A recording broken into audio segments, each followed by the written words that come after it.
আমাদের ভালো লাগাতে সকলকে অনেক অনেক অনেক স্বাগত জানিয়ে আমার আজকের গল্প আরম্ভ করছি। আজকের গল্প তোমার স্নেহে। গল্পটি তাহলে শুরু করি। যেভাবেই হোক ওকে ঘরে বন্ধ করে রাখো, দরকার হলে শিকল দিয়ে। শর্মি, এমন করে বলো না। যতই হোক আমার বাড়িটা কিন্তু আমারও, এটা মনে রেখো। এই তালা কিন্তু খুলবে না, এই আমি বলে দিলাম। সৌরভের পুরো কথাটা না শুনেই শর্মি ওরফে শর্মিলা এত কিছু বলে ফেলে। একবারও ভাবি না এই কথাটা শুনলে সৌরভের মনের অবস্থা কি হতে পারে।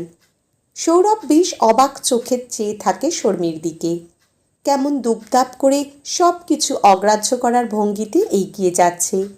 এই শর্মিকে তো ও ভালোবাসেনি, তবে এই কে? মনে একরাশ প্রশ্নের কাটাকুটি নিয়ে সৌরভ দোতলায় ওঠে। ওখানেই তো এইমাত্র বন্দি করে গেল শর্মি। জানলা দিয়ে মুখটা বাড়ায়। অন্ধকার ঘর, কিছুই সেভাবে চোখে আসছে না, তবুও দেখার চেষ্টা করে ঠিক কোন জায়গাটায় ওর। আতিপাতি করেও কিছুই দেখতে পায় না। ব্যর্থ মনটাকে নিয়ে সৌরভ একটা একটা করে সিঁড়ি ভাঙতে থাকে। কিছুই ভালো লাগছে না এই মুহূর্তে ওর। শুধু একটাই কথা আঘাত করে যাচ্ছে, শর্মি কেন যে এমন করলো। ও তো খুব ভালো করেই জানে সৌরভ ওর দিদি মানালিকে কোন জায়গায় বসিয়ে রেখেছে, তবু এমন কেন করলো? দিদি তো কিছুই চায়নি, শুধু তো একটু গানই গাইতে চেয়েছিল, তাই বলে এইভাবে অপমান কিছুতেই মানতে পারছে না। এই ভাই ভাই, একটু শুনে যা, আমি একটা গান, শুধু একটা গান। পিছন থেকে মানালির এমন কাতর কণ্ঠে ডাক শুনে থমকে যায় সৌরভ। দৌড়ে আসে ওপরে। হ্যাঁ দিদি, তুমি গান গাইবে তো? কিন্তু এখানে তো কেউ নেই তো। না থাকুক, আমি তো আছি, আমি শুনবো তোমার গান, তুমি শুরু করো। সৌরভ মানালিকে আশ্বস্ত করার চেষ্টা করে, কিন্তু তোর বউ আবার। না না, কেউ কিছু বলবে না। সৌরভ জানালার শিক দিয়ে যতটা সম্ভব হয় মুখটা ভিতরে ঢোকানোর চেষ্টা করে। কিছুই ঢোকে না, তবুও চেষ্টা করে, হয়তো কিছুটা মনের শান্তির জন্য। নাও দিদি, শুরু করো। মানালি গান শুরু করবে কি করে? মাথা চুলকেই শেষ। কিছুক্ষণ দুহাতের 10 আঙুল দিয়ে আচ্ছা সে মাথা চুলকাতে শুরু করে। কিছুটা চুলকানোর পর হাতটা থামিয়ে ওর রুক্ষ চুলের থেকে একটা উকুন নিয়ে এসে দুহাতের বুড়ো আঙুলে পটাশ করে টিপে মারে। তারপর কেমন একটা মায়া ভরা চোখে সৌরভের দিকে তাকিয়ে বলে, মাথায় খুব উকুন হয়েছে রে ভাই, সারা রাত ঘুমাতে পারি না ঠিক করে, ভীষণ চুলকায় মাথাটা। সৌরভ দিদির দিকে তাকায়, ভাবে কি অফুরন্ত প্রাণশক্তি ওর ভিতরে। প্রতিনিয়ত মুখ ঝামটা খেয়েও বেঁচে আছে, তাও আবার কারোর উপর কোনো অভিযোগ ছাড়াই। হয়তো পাগল বলেই। পাগল শব্দটা মনের ভিতরে আসতেই ভীষণ জোরে ধাক্কা লাগে সৌরভের বুকে। ছি ছি, সেও আর 5 জনের মতো তার দিদিকে পাগল ভাবছে। সেই দিদি যে কিনা নিজের সব সুখ স্বাচ্ছন্দ্য বিসর্জন দিয়ে তাকে বড় করে তুলেছে। সেই দিদি যে কিনা নিজের ভালোবাসাকে ছেড়ে দিতে দুবার ভাবেনি।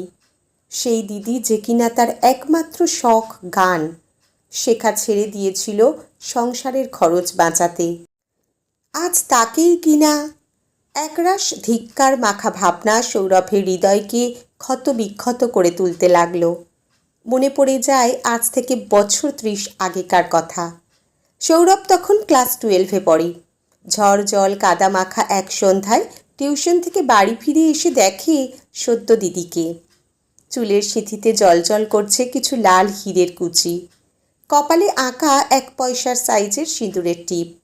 পাট ভাঙা হলুদ রঙের তাঁতের শাড়িতে দিদি যেন রাজেন্দ্রাণী।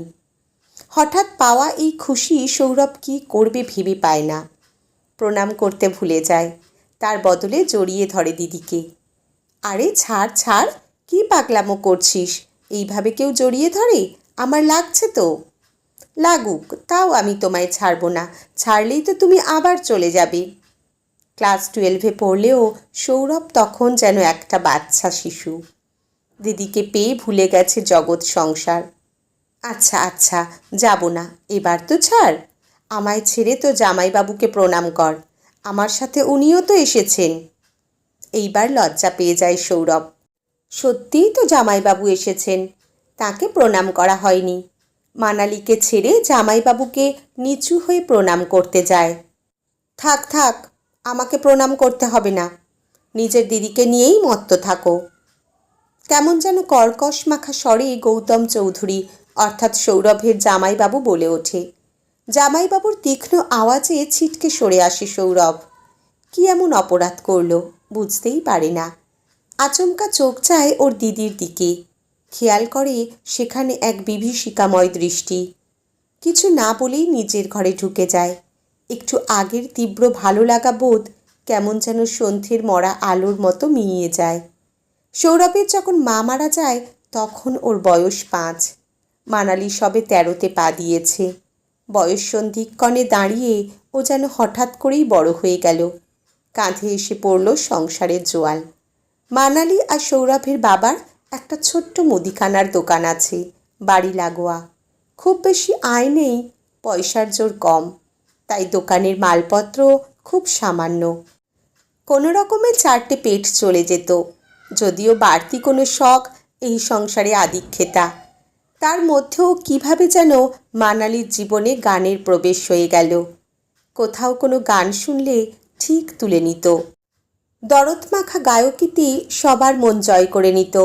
মানালি ওর বাবাকে বলেছিল, বাবা আমি সব ছেড়ে থাকতে পারবো, কিন্তু গান নয়, আমাকে কোনো দিন গান ছাড়তে বলো না।